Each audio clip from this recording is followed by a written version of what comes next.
Hello. Hello. Look who it is. It's my little baby cousin, Bavik. How are you? I'm all right. How are you? I'm well, thank you. Good to see you've joined me today. So basically, if anybody's watching and they're wondering why there's a second stream regarding episode 5 of Falcon and Winter Soldier, basically, yesterday streamed in a go-to role because of technical issues regarding the internet, and parts of it are actually very hard to listen to. So I thought we could just do this again. Bavik texted me and he said he didn't enjoy episode 5 of Winter Soldier. So I thought, hey, why not bring him on and talk about it? So Bavik, it's your first ever live stream. How you feeling? I'm all right. I would say I'm okay. Good. As people can see at home, there's you might be a trait of all of us having long hair. You actually, shall we? It's also true as well that all of our dads are bald. All of our dads and all of our uncles are all. But do you know what? My dad's hair is actually growing back a little bit, and it's actually quite scary. Oh wow, he might have to give me a few tips as well. Wow, it's actually quite pretty scary. cool. It's pretty cool. You sure he hasn't been like taking your hair and just like gluing it onto his? I mean, to be fair, it probably might be the case. He goes into my room and picks off the hairs off my pillow. Exactly. Every hair is precious. It comes down to it. Anyway, as well, next week people are going to see me with short hair. I hope people aren't too disturbed by that. I will be chopping my hair shorter next week. That's going to be a massive shock. It's going to be a massive shock to me as well. Last time I got my hair cut really short, kind of the late noughties, one of my colleagues at work, I walked in and he just said to me, "Manny, I can't look at you until your hair grows back a bit." I was like, "What? Why?" And he's just like, you're not Manny until your hair grows back. I'm just like, sorry. Am I that hideous or something? Exactly. Am I that ugly that I only look good when I've got a hair covering my face? But yeah. Oh my. Yeah, it might be a shock. But yeah, we're going to discuss episode 5 of Falcon and Winter Soldier. What are your just initial like overview, like your what's your initial overview of the episode? I think the overview of the episode, it went into a few things. However, at the same time, I mean, it was lacking a lot of action scenes. Mm-hmm. But I think, and this is where I kicked off our whole conversation. And then when you said, "Oh, do you want to jump online?" I said, I basically thought the whole episode was just a filler episode. Because it just felt really like a filler episode. I'm sure in hindsight, it did actually answer a few questions in regards to the passing of the shield and everything like that. However, I felt that this episode should have been more directed at John Walker, in the sense of this should have been his episode. Okay. There's probably like a few more episodes coming up, so we probably might end up getting that. One more episode. Or is it one more episode and then it goes into Loki? Yeah, Loki then starts in June. Oh wow. Oh wow, indeed. So yeah, it's all going to kick off with a big battle, I imagine, in episode 6. But we'll get onto that probably at the end of this stream. But yeah, let's kick off where the episode begins. You talked about a lack of action, Bavik. Straight away, we get into the fight with John Walker versus the Winter Soldier and Falcon. And straight away, you see like Falcon trying to use his counseling skills to talk John Walker down. But John Walker, I believe at this point, is so deranged and just so like souped up on the super soldier serum, the fact his best friend has just been killed, and the fact he's just committed an act of murder as well. He's just so souped up in all these emotions. It's impossible to get through to him. Okay, now you said that, I actually do remember that scene happening. I think I somehow blocked it out. Oh God! I think I somehow blocked it out. Just so you know, Bavik's not what you'd regard an expert in the Marvel Cinematic Universe, so or Marvel in general. I know things here and there, but that's just purely because I don't know. I just happen to Google things and something comes up. Yeah, but it's fine. It's fine. It's good to get.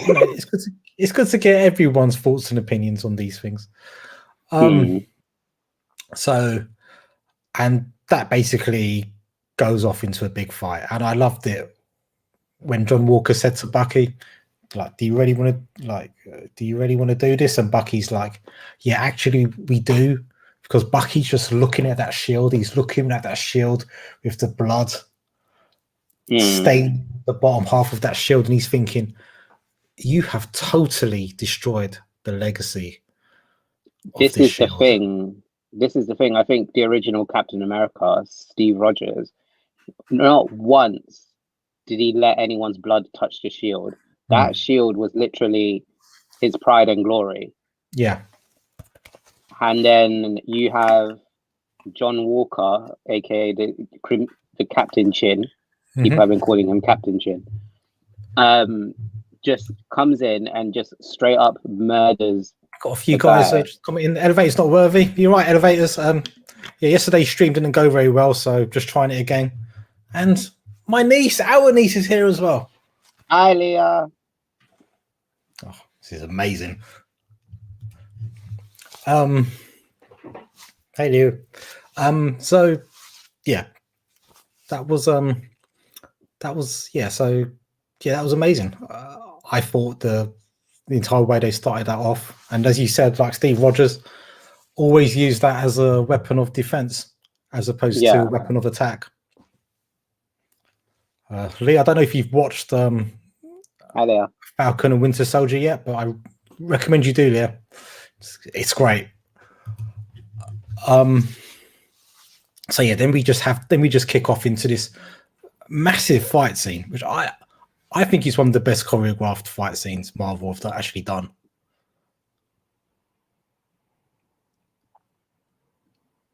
Right, this is a stream. I don't know how I honestly don't understand how I managed to block that out. You might need to go. You might need to go away and rewatch the episode, Bavik.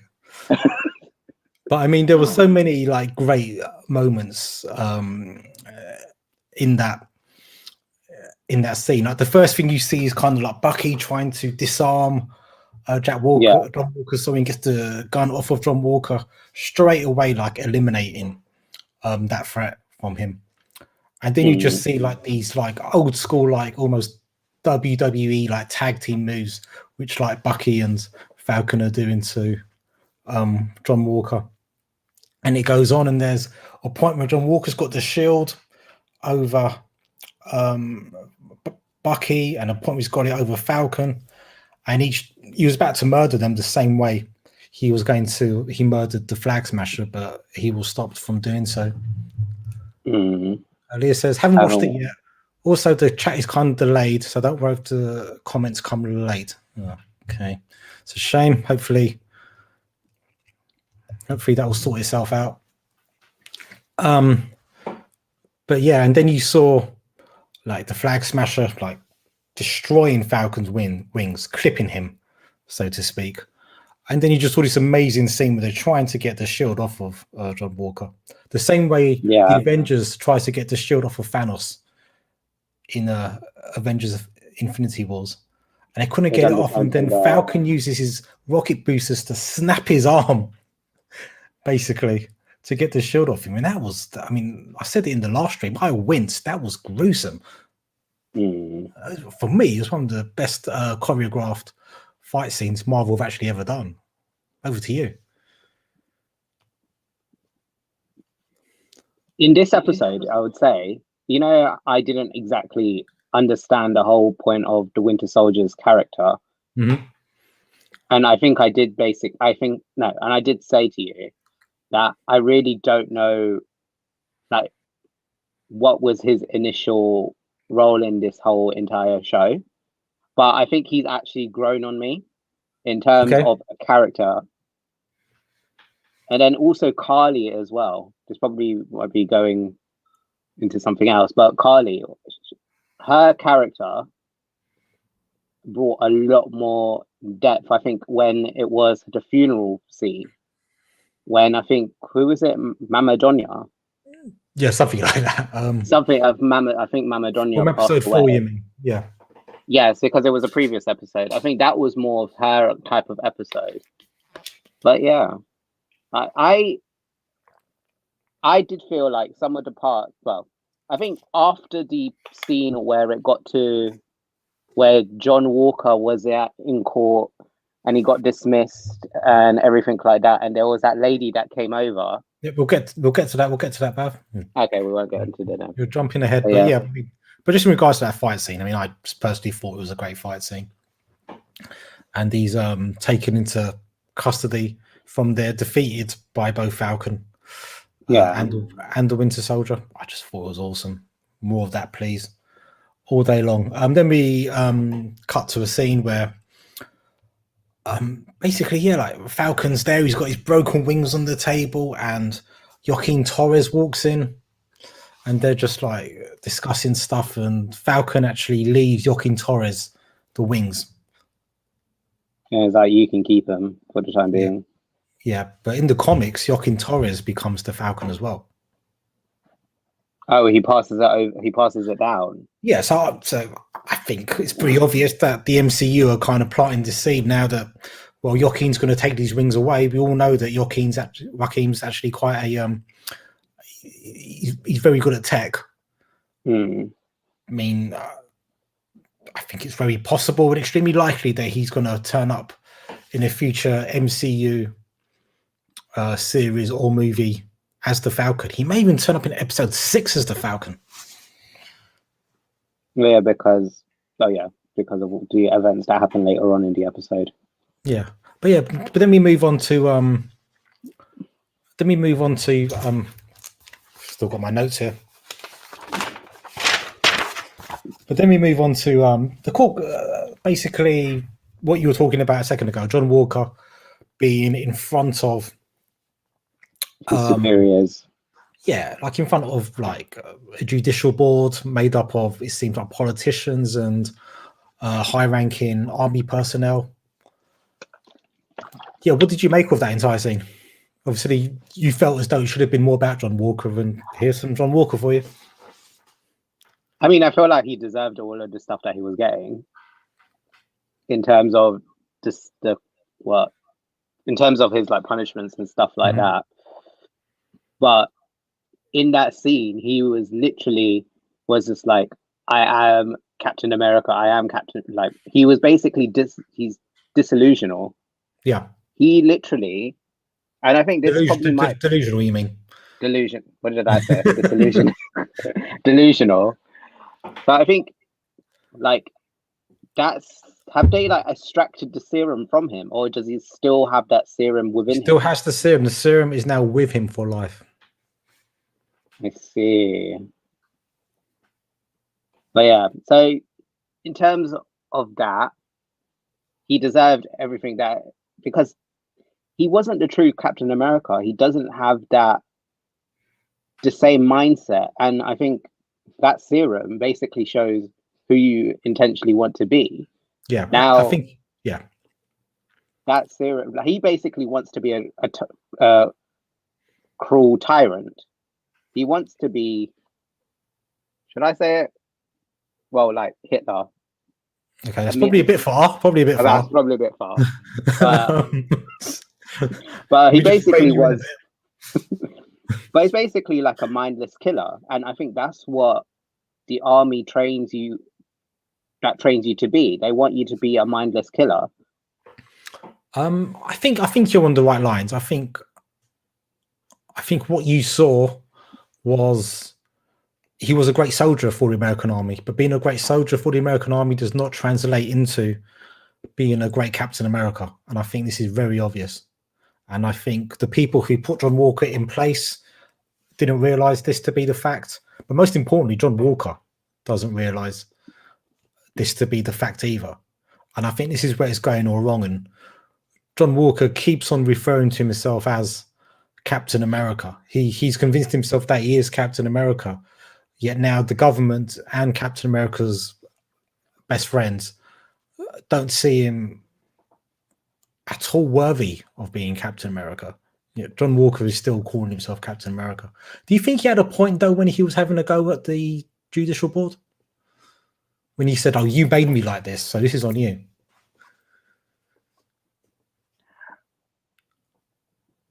Yes and no. And this is where my comment basically does lie, where it said that the army does train you to become a mindless killer or a glorified mindless killer. You get like rewarded in terms of medals and stuff like that. And people can correct me if I'm wrong, and I'm sure probably am potentially wrong. Where it's like you get medals awarded and how many people you've killed in terms of your service and whatnot. So, and I think part of him has he's lost his own identity. John Walker basically lost his own identity. He doesn't want to be called John Walker no more. He wants to be called Captain America. Why does he want to be called Captain America? Because he's not happy with himself, or he's basically lost a whole entire identity for himself. You never know. He probably might not even need to join the army in the first place. But then, yeah. Yeah, I mean, I think that's a fair point. I think in terms of identity, I think you're right. He's now lost everything, and now his only identity is him as Captain America. And I think that's kind of coming through. And then you see that scene straight after this one where Valentina comes in and basically says to John Walker, "Well, I kind of agree with what you did. You should have killed them all." And kind of reaffirms that idea in John Walker's head that actually, like you are worthy of being Captain America. Well, do we know what organization she's from? Because I think so. In the comics, Valentina is a SHIELD agent. She's not like she doesn't appear that often in the Marvel comic universe, but she's a SHIELD agent. At one point as well, she also works for Hydra as Madam Hydra, but she's kind of like a double agent still working to overthrow Hydra from the inside. But she's not a huge character, so it's hard to kind of draw too much. But I mean, I've got a theory that we're essentially going to see a Thunderbolts team be formed. Now, I don't know if you know who the Thunderbolts are. Nope. So the Thunderbolts are essentially a team created by Thunderbolt, Thaddeus Thunderbolt, essentially a team of like ex-cons, like supervillains. This is a team that will do those dirty jobs for the American government. It's basically like muscle men. Like we don't want to get our hands dirty, so muscle men, like a dark undercover unit, basically. Like a off the books team that will just do those dirty jobs that no one wants you to do. So I'm wondering if Valerie's going to set up a team like that, because in the comics, Baron Zemo, who the greatest dancer in the MCU, he's actually the leader of the Thunderbolts in the comics. And in the comics, their base is actually the Raft prison where Baron Zemo ends up later in this episode. So my feelings are that the Thunderbolts are going to be a thing at some point in the Marvel Universe. Okay. Yep. So that's where I think it's going. Then you had more kind of Flag Smasher stuff, which I didn't find that interesting. But then you see Zemo basically confronted by Bucky, and Bucky points a gun at Zemo, and you think about all the things that Zemo has done to Bucky, brainwashing him, making him murder countless innocent people, like even making him murder Tony Stark's parents and whatnot. So he's got the gun to him, and you think, God, there's like a real possibility actually he could pull the trigger and kill Zemo for all the things he's done to him. But then if he does die, he lives up to the Winter Soldier's name. Exactly. So by him not killing Zemo, he's actually proving that he's stepping away from his Winter Soldier persona, and he's becoming a better person. I'm just going to stop you right there. My friend messaged me and said, your hair is amazing. Oh, thank you. I'm getting a haircut on Tuesday, though. But yeah, I can donate hair to anybody if they if they want the cast-offs. But thank you. It's a lovely comment. Hopefully you won't find me too repulsive after the hair's gone. But yeah, and then then the Dora Milaje come and take Zemo away back to the raft, which I thought was a very cool scene. Bavik, I love the Dora Milaje. What about you? I love them, as well as what's the main one's name? So there's Okoye. Yeah. But she wasn't in here. She wasn't in this, was she? No. It wasn't. Ao was in this one. Is the main. She's like the second in command of the Dora Milaje. But I love Ao. I love Okoye. I think they're all great. They're like that scene where they literally just came in and owned Battlestar, fake Captain America, all of them. That was the best scene ever. I was just like, so it was basically 2 teams of 2 guys, but so 4 against 3 because there was only 3 of them, wasn't there? Yeah. And the way that they were even fighting, like the Dora Milaje, it was just really, really, really graceful at the same time. They didn't break a sweat. They've got style, haven't they? They've got style. They didn't break a sweat at all. And you've talked about this in the previous one, but the way that Bucky confronted one of them, and then they done the programming thing on the arm, and the arm just literally fell off. Yeah. I'm so sorry, but that is a boss move. It is a boss move, and it kind of suggests as well that maybe like the Wakandans, it's smart on the Wakandans as well to kind of have that fail safe on Bucky as well, because if Bucky ever does become their enemy, they can just take his arm off him straight away. Like all the Dora Milaje probably know that code to take the arm off. I thought it was great. But this brings me to a point where it's just like, why haven't, because the actual shield for Captain America, it was actually built by the Wakandans, weren't they? Yes. So how come there wasn't no like tracking system in there where they feel like it's gone into the wrong hands? The shield will literally like be transported straight towards them, like fly towards them. That would have been, well, that could have been funny, but also stupid at the same time. Yeah, that could hurt a lot. That could hurt a lot of people if that happened. But there's going to be like a Wakandan TV series as well on Disney Plus in a couple of years' time, and I really hope they do some episodes around the Dora Milaje and just how badass they are. Because remember as well, they've got no superpowers either. Like the way they fight, it's just their training. Exactly. They've got no superpowers. Like they are. Could you potentially say superhuman? No, because that means superpowers. No, okay, not super. But they're kind of like the optimum level that like a human fighter human can strength. Be. Yeah, they're like optimum levels of like badassery, basically. I might go for the skinhead look just in tribute to the Dora Milaje. No, No. What do you mean no? No.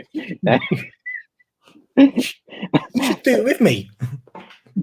No, I think I'm never going to cut my hair ever again now. We could call ourselves the Umaria Millard. Okay, you're going to be on your own on that. Leah, you'll join me, won't you? Okay, maybe not. Okay, if you're actually serious about doing it, I'm not. I'm really not. Okay. Because I was gonna say maybe you need the bold filter on Snapchat or Instagram to see what you actually look like. I'm sure it's not great. I mean, I have considered just getting number one all over, but not yet. I will do that at some point. Probably after I've been to the gym a bit more. Anyway, you should do a Croydon skin fade. That's fine.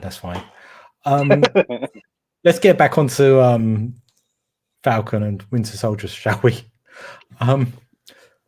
So the next scene for me, I think, is one of the most important scenes in the history of the MCU. Mm-hmm. Do you know what scene I'm talking about, David? Was it the scene where the Falcon trains with the Shield? No, we're skipping way ahead. The scene where Falcon meets Isaiah Bradley for a second time. Elevators left a comment. He says, "My favorite scene in this episode is the scene after the boat is fixed, and it cuts to Bucky flipping a wrench like a knife. I don't think I laughed so much in my life. Just love Bucky's knife skills." Absolutely. I think in this episode we do see Bucky just being himself a little more, and you see this more kind of like laid back Buffy. I don't think Buffy the Vampire Slayer was here. Bucky, sorry. Just just being himself, being James Buchanan Barnes. I loved it. You just saw that he's actually a really cool guy, really cool skills. But yeah, onto the scene. Sorry, I was about to say, I think that's probably like the first time within the whole Marvel universe, in terms of the films and whatnot, that you actually just see him as a normal person. Yeah, 100%. But yeah, then we move on to the scene where Falcon goes to talk to Isaiah Bradley, and my God, this is so important. This scene, especially with the backdrop of what's happening in America right now. So he meets Isaiah Bradley, and my God, there's so much to unpick from this scene. I need to watch this scene again because I'm sure there's more stuff I'll pick up. But you basically find out about Isaiah Bradley's history, and you find out, for example, that him and other soldiers were tested on with the super soldier serum. Isaiah was the only one who basically survived the testing. They were just treated like lab rats, basically. Mm-hmm. And then Isaiah went to go and save 30 of his fellow soldiers, basically, against the wishes of the American military. Saved them, brought them back home, and then he ends up spending 30 years in prison for what he done, which was doing the right thing, essentially saving lives. Now, juxtapose that against John Walker. John Walker, he murdered somebody in front of the entire world who he could have taken into custody. He just gets a dishonorable discharge. He's allowed to just go home, basically, and still get on with his life. Isaiah Bradley, a black man, he does the right thing. He ends up in prison for 30 years. And then he tells Falcon that, you can't tell the world about me. If you tell the world about me, I'll be a dead man. And the world's not ready for a black Captain America. Sorry, Elevator's not worthy says the scene with Isaiah was so beautiful and emotional. He did the same thing Steve did, yet he was tortured. Absolutely. Just look at Steve Rogers in the first Avenger movie. He breaks the rules. He does his own thing and does a rescue mission, from what I recall in that movie. But he doesn't get punished by spending the next 30 years in prison, whereas Isaiah does. It's mad to think that this was filmed months ago, but it's matching current problems 100%. And I think it just goes to show how though the current problems in America are very much at the forefront of the media, you know, they've been around for 100 years, so it's been a constant. Been around for a long time. Yeah, so it's been a constant in American history. And it's still going on even to this day. Yeah, like it's quite like the same thing keeps on happening. Like you've got two people, white and black. The white person normally tends to be the one that's inflicted the most entire harm. Black person is probably just going about their business, and they get shot straight away for literally even breathing. Exactly. Like, just got to take the recent shooting of Dante Stewart in America. Like, who knows why this kid was killed? Like Adam Toledo as well. Like, all intents and purposes, it looks like he didn't have a firearm on his person, but was still shot. With Dante, I think like there was a video where it was just like, oh, the woman was trying to get the taser, but then she pulled out the gun, wasn't she? Yeah. Did you actually see the video? I haven't seen it, but yeah, it just, all of that stuff is perfectly encapsulated in Isaiah's talk with Falcon in this episode. You know, and he even says to Falcon, like, if you've got anything about you, basically, I don't even know why you're going to take that shield on. Nobody wants to see you with that shield. I think for himself, I feel like he probably wants to take it so it doesn't go into the wrong hands, because the shield was given to him by Steve Rogers, and it was like, this is your shield now. But at the same time, I think he felt that he wasn't worthy of the shield. He wasn't worthy of the shield, or he somehow knew the connotations behind that shield. I think we'll cover this bit. Yeah, I think we'll cover this bit now, Bavik. So later on, he has that chat with Bucky where they're both training with the shield, basically, and how to use it. And Bucky says to Falcon, like, when me and Steve were discussing, not me, I mean Bucky and Steve, I wasn't discussing with Captain America. Who gets the shield, Captain America? Though he should have asked me, in all fairness.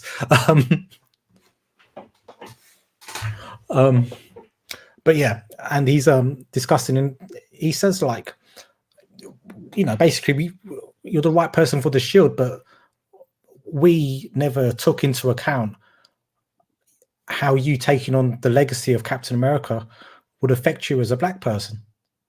The scary thing is, like, even though Bucky's recovering from being the Winter Soldier, he probably would be more accepted as being the next Captain America than Falcon, who has like a clean military record, I'm assuming, and comes across as a genuine nice fellow as well. It's like, well, I think with the previous Captain America, they have basically like hidden his whole entire story. Like, it was no one literally knew of him. Like, I think this probably might be the case that if he takes on the shield, okay, would he get the same respect as Steve Rogers, or would he get the same treatment as the first Black Captain America? Yeah, and it's pretty obvious what the answer to that is. There's a scene in the comics. I haven't read this comic myself. Something I want to get hold of. But when Falcon does officially become the new Captain America in the comics, like, one of the first things he does is kind of present Isaiah Bradley to the world and say, this was Black Captain America, and like, this guy was disregarded by his government and totally done wrong by. But I'm Captain America now, and I'm going to, like, he basically says, like, you know, I'm going to present him to the world and I legitimize him. And all of you are going, you know, and all of you, you know, should be thanking this guy because he's a hero instead of what you've done to him. And I really hope that at some point in the future of the MCU, Falcon gets to do that for Isaiah Bradley.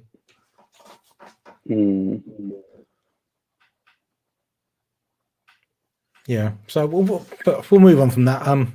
Yeah, that was just for me. It was just so impactful. On multiple levels. And then you see Sam Wilson in his home life with his sister and 2 nephews. And again, they've still got money problems. Again, it's amazing how you can save the universe and like no one's paying you a decent wage to get on with your life. But yeah, instead of going to the government for help, actually turns out his local community respects Falcon and they respect Falcon's family for what they've done in the past. And they're going to help him, and they all come down and they help him fix up their fishing boat, which has been in their family for a few generations. And you see Bucky turn up, and I loved these interactions between Bucky and Falcon, because it's always been very tense, like up until now. But now they've had that moment with John Walker, and I just felt as though they can both relax now around each other. I think it's because like they both wanted to get the shield. Well, one person wanted to do it one way and one person wanted to do the other way. Now they've got the shield back. There's no point of them two arguing no more. Like, what is there to argue about? Unless if they want to argue from both of us who is worthy of the shield, then by all means, like, make more episodes and do the argument scenes of that. That'll be quite hilarious, actually. Yeah, I mean, me personally, I just like the fact that, you know, like all brothers argue. Like, I mean, we don't argue, even though we're brothers, but it's probably because I'm 12 years older than you, I imagine. I think you probably just get, when I say something, I'm just like, okay, yeah, whatever. But I imagine if we were a similar age, we'd argue quite a bit, I imagine. Fair enough. But, you know, but even when we do argue, after the argument, we've still got each other's back. And that's what family's about. Like, spoiler alert, our family argues all the time with each other. But when something bad happens, we're still there for each other. Oh, what do you mean? Our family gets on like a house on fire. Oh, of course, yeah. But yeah, it's fine. It's fine. But that's what brothers do. Brothers and siblings in general. Because they know each other so well, and they're the only ones who sometimes can be honest with each other. Yeah. They will say things that hurt sometimes, but then it's okay because it's always coming from a place of love. If I blacked out from the screen a little bit, that's probably because my stream app on my computer just loaded up for some reason. Oh dear. I wonder why that is. And I loved the flirting between Bucky and Sarah as well. Who was Sarah again? Sam's sister. Oh yeah, that interaction. That must have been really, really, really awkward for the Falcon. It was just like, if you remember, do you remember Friends when Monica and Chandler were getting it on, and then Ross was like, "That's my sister." Yeah. I mean, if that part happened, that would be actually funny. Yeah, and there were definitely similar vibes there. But I mean, that was all very nice, and you can see like how good Bucky is at like just fixing things on the boat as well. That was all very cool. And you know, and as Elevator's Not Worthy said as well, like the scene of Bucky just flipping the wrench and just being cool and just being good at everything around the boat. I just loved all that. It was just basically, it was like, they both needed each other. Yeah. Like, this is the thing. They both needed each other, regardless what people were to say, or regardless of their feelings and animosities against each other. They both needed each other. Yeah, 100%. And, you know, when they've got that common friend in Captain America, he's the thing that binds them together. And yeah, I'm just really glad that we got to see all of that. Then Bucky is allowed to stay the night at Sam's house. I don't know if you've noticed this. only picked up on this watching a few other YouTube videos about this episode, but Bucky sleeps on their couch. No, I think I saw. No, I think I saw that. Yeah, but the significance of as to why he sleeps on the couch. Now, if you remember in episode 1, he's sleeping on the floor because he's still dealing with all the Winter Soldier stuff, and it's kind of he feels more comfortable sleeping on the floor because of all the trauma he's going through having been the Winter Soldier. Now, in this scene, he's sleeping on the couch, which is kind of suggesting actually he's getting better now. Actually, he's overcoming his demons, and he wakes up. Yeah. Do you get it? And go on. That's a very small detail, like very small detail. But then if you think about it, then because he slept on the floor because of how he felt as a person, and now he's becoming more accepting of himself. So he's basically like, oh, I'm going to be going on the sofa now. Next minute, I'll probably actually end up on the bed. Yeah, hopefully. Who knows? let's not take too many steps too quickly. But yeah, I think he wakes up to like this beautiful scene of Sam's 2 nephews playing with the shield, which I'm sure he loved. Rather than waking up in an empty, dark apartment. Yeah, so Elevators is asking, did you like the cameo in this episode, which was Valentina, played by Julia Dreyfus, I think her name is. I've actually never seen Seinfeld or Veep, so I'm not familiar with the actress. Saying that, for the couple of minutes she was on screen, I thought she was very cool. I liked her demeanor, the way she just blanked John Walker's wife throughout the entire. She just did not care. She was just like, "Oh, I'm having this conversation with your husband, so like, I would rather you just be quiet." Yeah, absolutely. But you could see like she's a very good comedy actress, and you could see like how that kind of, how her strength as a comedy actress kind of like shone through in that scene as well. No, I think it's great, and as I said earlier in this stream, I hope she puts together a team of Thunderbolts, and I think she'll be an amazing kind of behind the scenes leader for the Thunderbolts if that all comes to fruition. But yeah, so yeah, that was all very good.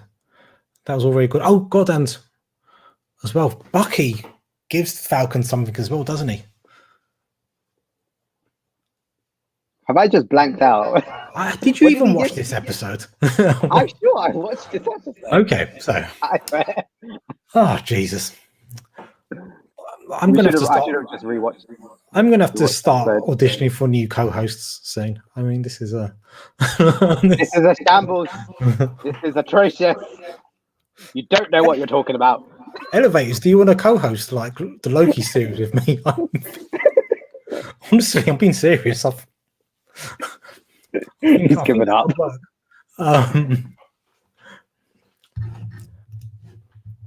Yeah, so Elevators is just saying about Valentina, sorry. In the comics, she's the Leviathan agent and took the name Madam Hydra to infiltrate Hydra. She has very big connections to the Red Room and Agent Carter.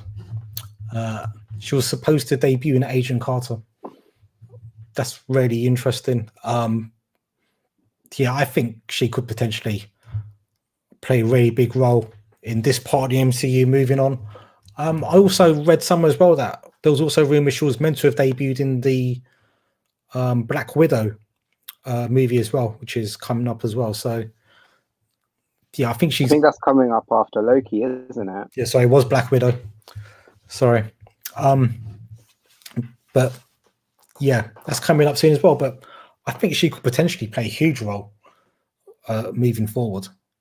And again, could this be a sign that Hydra are still about and Hydra has still got their claws into a few bits of the American government? Do you think they have? Do you think they've overall? Do you think Hydra's? This is Hydra, Bavik. Hydra, you chop off one head, but they've still got multiple other heads alive. This is what Hydra's all about. It's very hard to destroy Hydra with the amount of sleeper cells they have. And yeah. I think they're setting up quite a few cool things. Anyway, Bucky gives Falcon a suitcase, doesn't he, from the Wakandans? Yes. Okay. Yeah. Do you remember the suitcase? I remember the suitcase. Yes. Good. That's reassuring.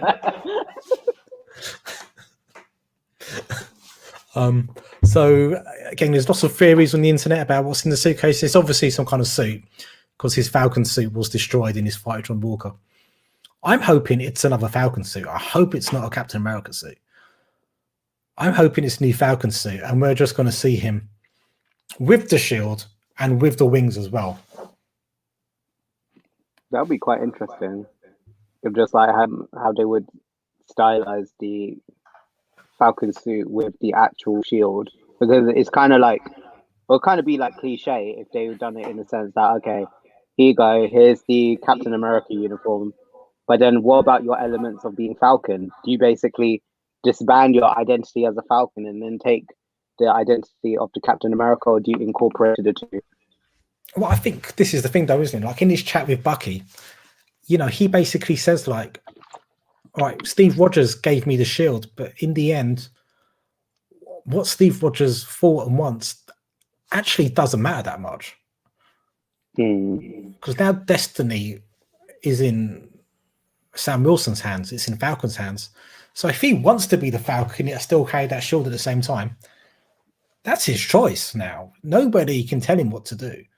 We're now seeing both Falcon and Bucky to a certain degree stepping out of the shadow of Steve Rogers and actually becoming their own men, becoming their own like top level superheroes, so to speak. So yeah, they're not being held back anymore by expectation or legacy or anything. Now it's all about them deciding what's the best thing to do. That is good. The fact that they will gain their own identity that has no Steve Rogers, Captain America, whilst John Walker is still living in the shadow, the delusional shadow of his reality of Captain America. It's kind of like opposites, isn't it? Yeah. No, it is opposite. Yeah. Yeah, it's a very different journey. Well, it's a similar journey, yet they're both going about it in different ways as well. But yeah, so we see that all going on. And in my last stream, which was unfortunately awful because of the internet issues, I said as well, I had to apologize to Sam Wilson, the character, because in one of my previous videos, I said that Sam Wilson needs to better appreciate the legacy of the Shield. But I was only, I made the mistake. I'm putting my hands up and saying I made the mistake when I should have appreciated how things look through Sam Wilson's eyes. So I apologize to Sam Wilson for making that comment in an earlier video. Excellent. This was going to be my next point. So Elevators asks, I'd like to know what's up with Sharon. I still don't think that she's the power broker. I think she might be working with him. I still think it's robot Arnim Zola from the comics.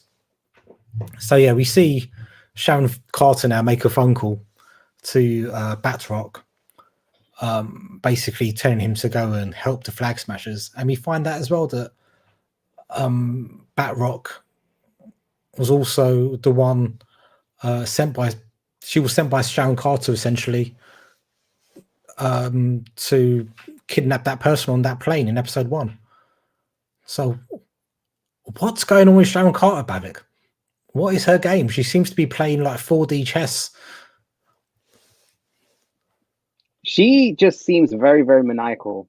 I never liked her character. I didn't like her character whatsoever. Like, she's kind of like the bad. She's kind of like she's an antagonist that like the protagonist always like goes to. Like, could she potentially be like the new head of alongside with Zemo? Did you hear what I said?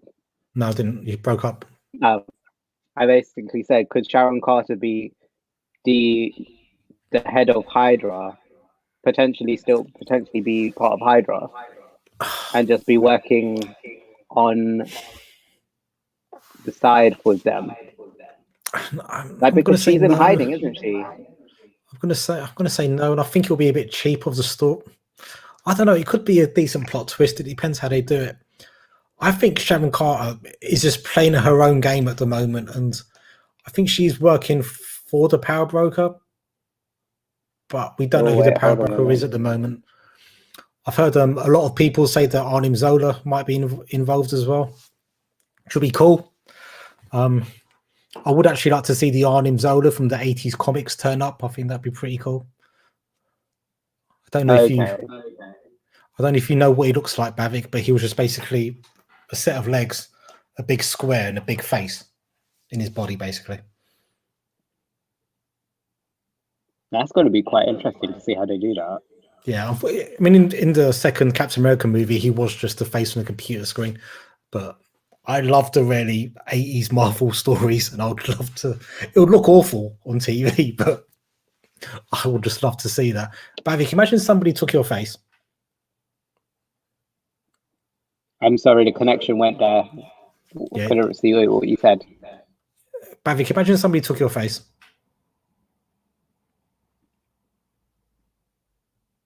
Can you hear me? Okay, now speak. Yep. Bavik, imagine someone took. Imagine someone took your face. Yes. And just placed it in your body, and you had no head. That's disgusting. That's how Arnim Zola looks in the 80s comics, and I would love to see that Arnim Zola. In fact, I'd love to see you play Arnim Zola, like walking around. But yeah, this is the reason why you've had me on this stream. I'm here to break it to you. I'm that character. You are Arnim Zola. Knew it. I am Arnim Zola. I knew it. But no, I think it'll be really interesting. I mean, stuff about the Power Broker as well. It's interesting as well because there's been a few videos going around basically saying that Marvel basically changed the storyline of Falcon and Winter Soldier, like really late in the day, and they done a few reshoots, and more of the story was meant to revolve around a pandemic, apparently sweeping across the entire world. To be more in line with what's been happening right now in real time. Well, this was the thing. It was suddenly a bit too much like what was happening now. So they had to change. So remember in the first scene and second episode, sorry, when the Flag Smashers are transporting those vaccines. Well, the story is that was meant to have been a bigger thing, that there was these vaccines for this global pandemic, and not everybody was getting hold of the vaccines, basically, much like it is today.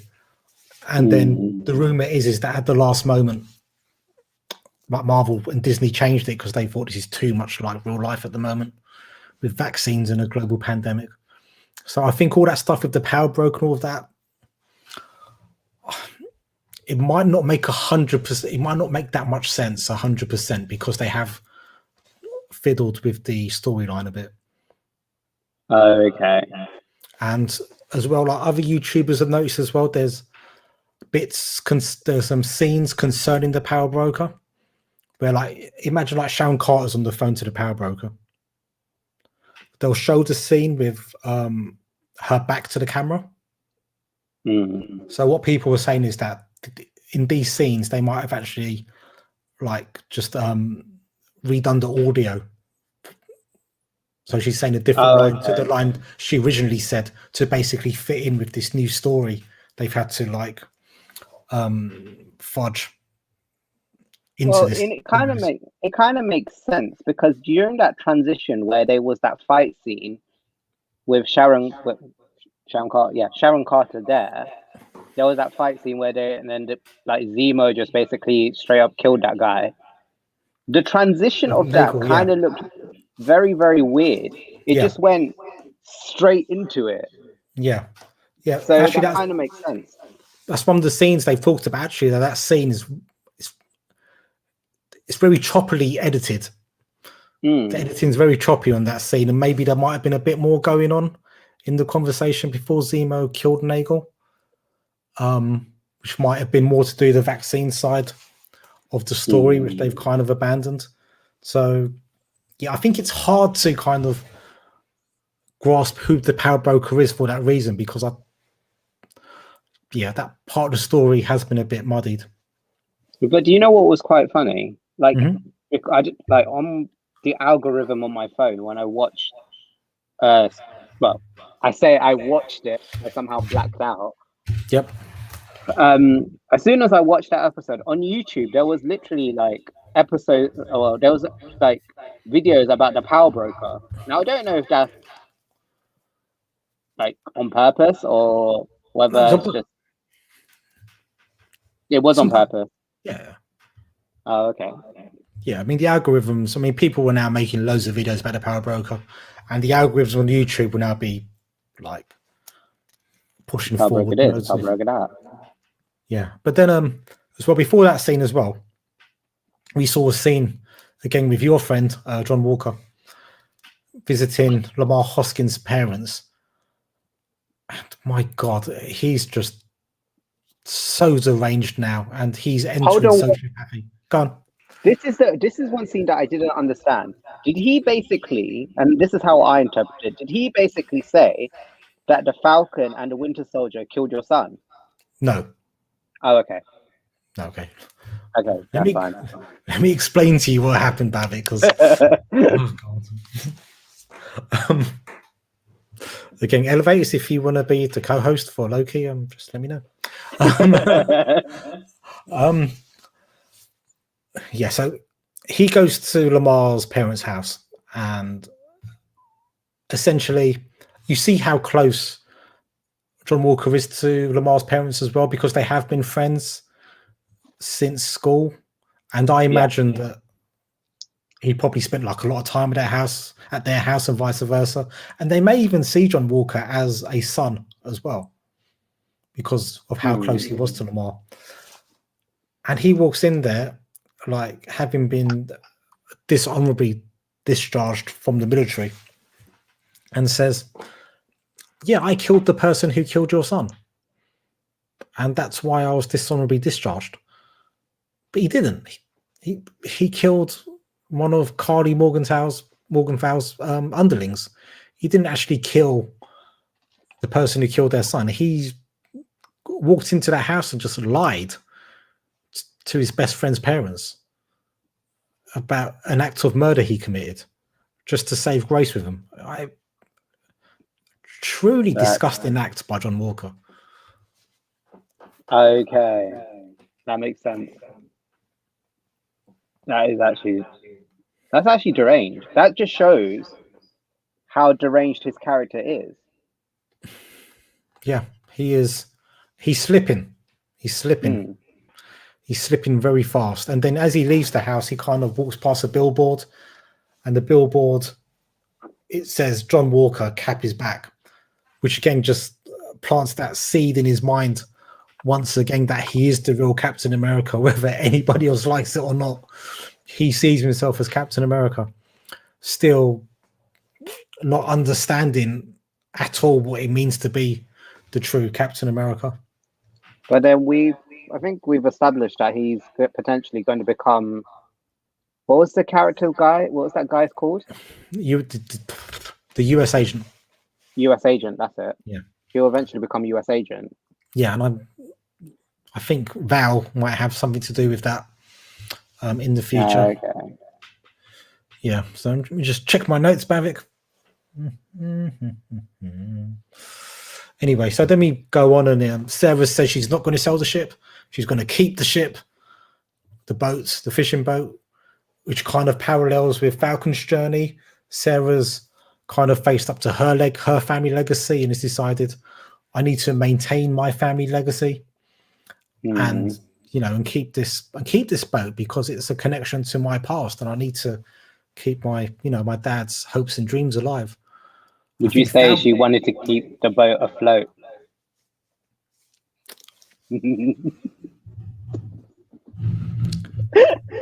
I'm so sorry.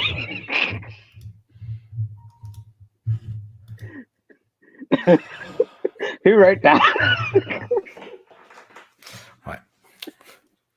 So yeah, she's keeping her family. Actually, I quite like that one. Actually, in all fairness. See? Yeah, she wants to keep her family business afloat, basically, as he said. And then at the same time, you also have a situation where Falcon is accepting the legacy of Captain America's shield as well, on his terms now, though. That's the important thing. He's accepting it now on his terms. And yeah, both of them are now owning the legacies which they've inherited, which is great for the Wilson family, I think. Then you see this kind of like rocky training montage with Falcon where he's throwing the shield and everything like that. He fails to catch it, and then at the end, like a few minutes before the episode finishes, he catches it, and it's like, it's kind of like for him, this is it. I actually can be Captain America. Yeah. And yeah, I'll say it's probably best for him to say that he's worthy of the shield. Yeah, because you see at the start as well, he's not very good at catching it. He's like throwing over his head, and then he chops his head off at one point. He's like, when he catches it, it's like his entire arm is flying back when he catches it because he can't quite deal with the momentum of the shield yet. But eventually, he masters it. I remember he hasn't got any super soldier serum either. So it's probably a bit hard for him to learn how to use the shield than it was for Steve Rogers as well. Somebody on Twitter also pointed out a cool bit as well. When Sam's jogging and he jogs past his nephews, they call him Uncle Sam. Oh yeah, they call him Uncle Sam, didn't they? Which is like the entire like American like Uncle Sam thing as well. So it's kind of like him kind of embodying kind of like that notion of America even more. Which I thought was lovely. There were a lot of like subtle hints in there in the episode, wasn't there? They had to like think about it to actually see it. Yeah, 100%. And like his nephews have now got, I'm sure they already looked up to Sam, but now they're going to look up to their uncle as Captain America, which is just going to be amazing for them, I imagine. And Sam is going to be the second Black Captain America, but he's going to own it, and he's going to, even though it's going to be difficult for him, he's going to make that decision and say, whatever obstacles are in my way now, I'm going to face them head on. Yeah, and I'm going to and by being Captain America, I'm going to make this change for people which look like me, which I think is going to be a great message. Moving on. And then the last scene, the penultimate scene, we basically see the Flag Smashers. They're in New York. They're going to basically raid a GRC meeting. Batroc also joins them as well, sent by Sharon Carter. So, yeah, I think I think we're looking towards a big three-way battle in the last episode between the different factions. Because in the last scene, you see John Walker. He's gone so mad now. He's making his own shield. The dude just needs to give it up. You just give it up. You've just been dismissed. As you said, Bavik, earlier, what is his identity now?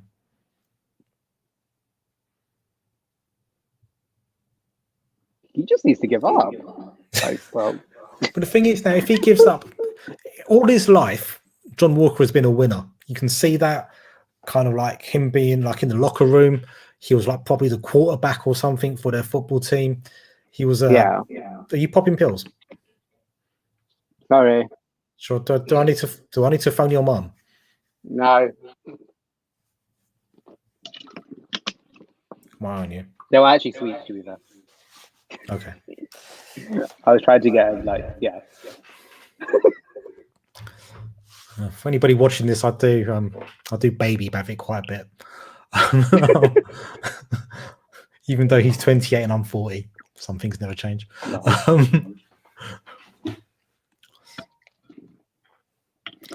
But what were you saying? It was So yeah, he's making this. Yeah, so he's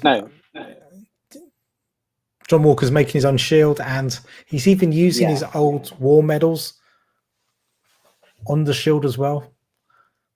That's actually really sad.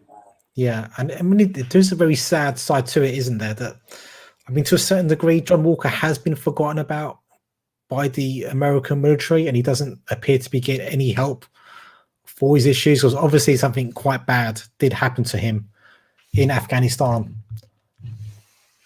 And he did lose a lot of his friends in Afghanistan. It seems like he didn't get any help for that, and he's just been left alone to suffer from some kind of PTSD, and now this is the result of it. Just see him. But I think but in terms of like he didn't get no help from all the stuff that he saw in Afghanistan and whatnot. I think that's quite a reoccurring thing for any soldier. Like, all right, like you do all of this whilst you're in war, whilst you're in combat and whatnot, but then when you get discharged or deported back home, or you get relieved of all your duties, like what happens afterwards? Yeah, absolutely. And it's a reoccurring theme, not just in America, but in our own country as well, that army vets are not properly looked after once they stop being in the army.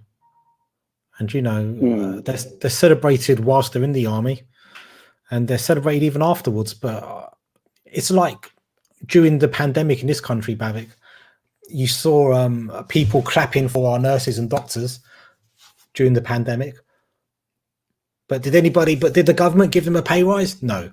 Did they give them any kind of like help, or maybe extra days off during the year or anything like that?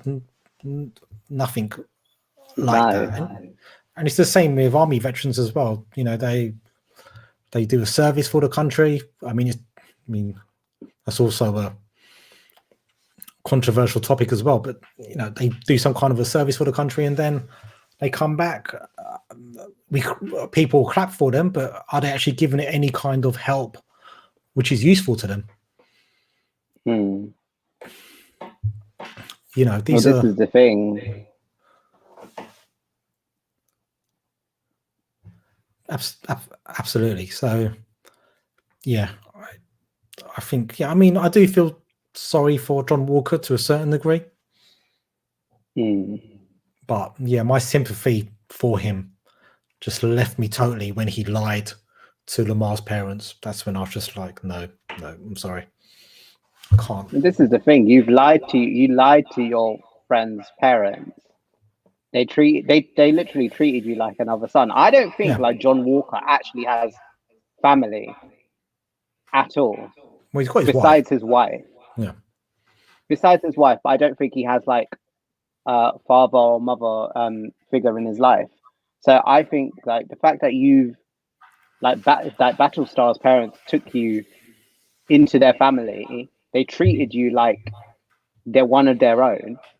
Like the same respect that they have for their own son, they have respect for you. But you turned around and basically said, oh yeah, I killed the person that killed your son. Like, what does for him, it basically shows that he's brainwashed his friend's parents, and at the same time, it just shows how more delusional he is. I think for him, he just needed treatment after what happened in Afghanistan, and that goes with every type of army soldier or whatever. Like after their service and whatnot, they need to have some trial of mental treatments and whatnot, because they experience a lot of trauma within their areas that they're situated in. Yeah. Yeah, 100%. So, yeah, I mean, it's just John Walker's just a very sad story at the moment. It's a very sad story. So, that was the end of the episode. Have I convinced you now that it wasn't a filler episode and it was actually a great episode? Okay, yes, it was a good episode. You've convinced me. What I think you should do if you get the chance to, Bavik, is maybe rewatch it again. Yeah, with all the points I've discussed with you. Rewatch it again and come back to me and tell me what you think. Okay, fine, I will. But then what happened? We didn't talk about Carly. Oh yeah, well, yeah. Carly's obviously raided the GRC building. Carly wasn't in this episode a lot, but yeah, I think that segues nicely. What do you think is going to happen in the last episode, Bavik? I feel like I think Carly is probably going to end up either getting taken away by either two ways. Either way, get taken away by the new Captain America or Falcon, however you want to say it, or potentially might end up running away from the battles, from the final battle. She goes into hiding, and then the what's that, Val from Shield? Mm-hmm. Yeah, ends up recruiting her for something. Yeah, I mean that's possibly absolutely. Maybe she could be another one of her recruits for her team. Which would be interesting if she recruits John Walker and Carly for her team. That'll be quite interesting. Yeah, they won't be able to coexist, which is why maybe that probably won't happen. But yeah, I'm looking forward to a three-way battle between the Flag Smashers, Cap and not Cap, Falcon and the Winter Soldier. And John Walker is going to try and get involved in the fight and just kill Carly by any means possible, I imagine. So he can tell Lamar's parents that, yeah, I did kill the person who killed your son, without him having to lie. I think we're going to see Carly... Go on. Oh, carry on, sorry. Go on. No, because what I'm going to say is going to go into something else, so you finish off.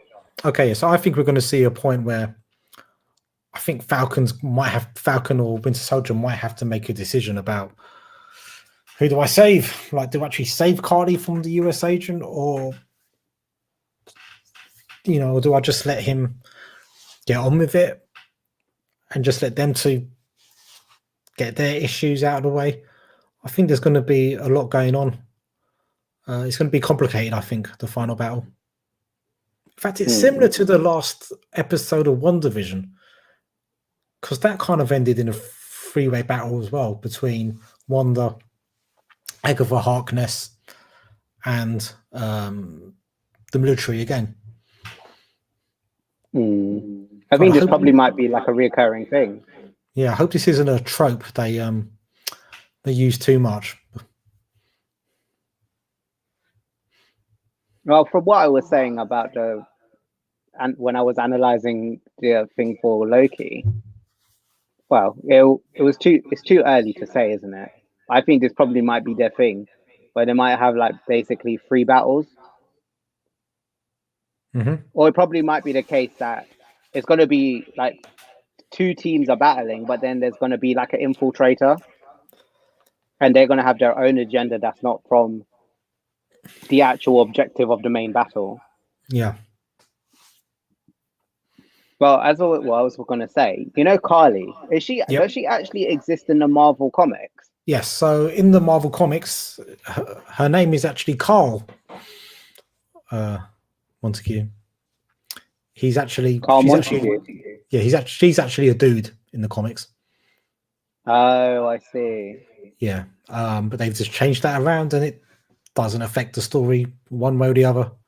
That they've done that. He's in the 80s Captain America stories, and yeah, it's a very similar thing in the comics. Basically, the Flag Smasher and his minions don't believe in borders. Basically, they believe in a borderless world, that there shouldn't be any nation states or anything like that. Which is like the exact opposite to say the Red Skull, for example, who's a bit of a fascist. Yeah, the interesting thing about the Flag Smashers in this, though, they've got a point. Do you know what? You can't really be mad at the Flag Smashers. This is what I got from the whole entire thing. You can't really be mad at them. They're basically like people who society have turned around and said no to them. Forgotten about. Yeah. Cast aside. Like, she's not a villain. They're not evil. Well, she's not a villain. She is because she did blow up that building and kill innocent people in that building, which she didn't have to. Okay, yeah, I'll give you that there. Yeah, that's the issue. She overstepped the mark. And, and Sam was trying to get through to her at that point. I think Carly was beginning to see things through Sam. Sam gets where Carly's coming from. But Sam just thinks Carly's going about it in totally the wrong way because she's going to alienate any potential supporters she might have. And by doing so, make her situation a lot worse and make the situation of the people she's trying to help a lot worse. So yeah, another thing I want to see in episode 6. I hope they do this. If they don't do this, I'm going to blame you. I'm going to blame you, Bavik. Why not? Why not? Why not? Why not? You get the blame for everything in this family, so I might as well just. I literally just like came out of the womb and I was just like, blame him. He'll do for the blame. No, I hope because John Walker's shield isn't made from vibranium the same way Captain America's shield is made from vibranium. I'm assuming he's just making it out of some basic steel he's probably found lying around in his garage or something. I want to see John Walker throw his shield at Falcon and Falcon throws his shield. And I want to see Falcon's shield just rip John Walker's shield in two. Or do you think before the encounter between all of them, the shield Val, the shield lady, the shield agent, gives him a shield that's of equal strength? She could do, but then that kind of cheapens the scene where you see him making his own shield. Yeah, it could happen, but I can just imagine her coming up to his house and be like, "Oh, what are you doing? Oh, your shield shit. Here you go." Just the comical timing. Remember, no swearing. You probably might need to bleep that out. Yeah, well, hopefully nobody will notice. But yeah, that was what I thought an amazing episode. You're going to go away and rewatch that episode? I probably might end up rewatching the whole entire series. Yeah, and so yeah, we're going to be back on Saturday at 8 p.m. UK time to review the last episode, which I'm awfully excited about. Though strangely, I don't think the last episode is going to be better than the episode we just saw. Why do you say that? For me personally, I should say. Okay. I'm more of a fan of the emotional interactions between characters.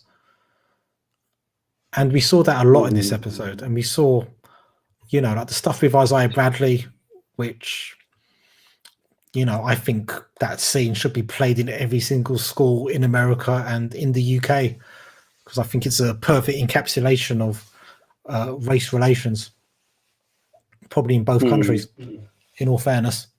And then he had these like beautiful scenes with Bucky and Falcon, like proper being brotherly with each other, which is what we wanted to see, I think,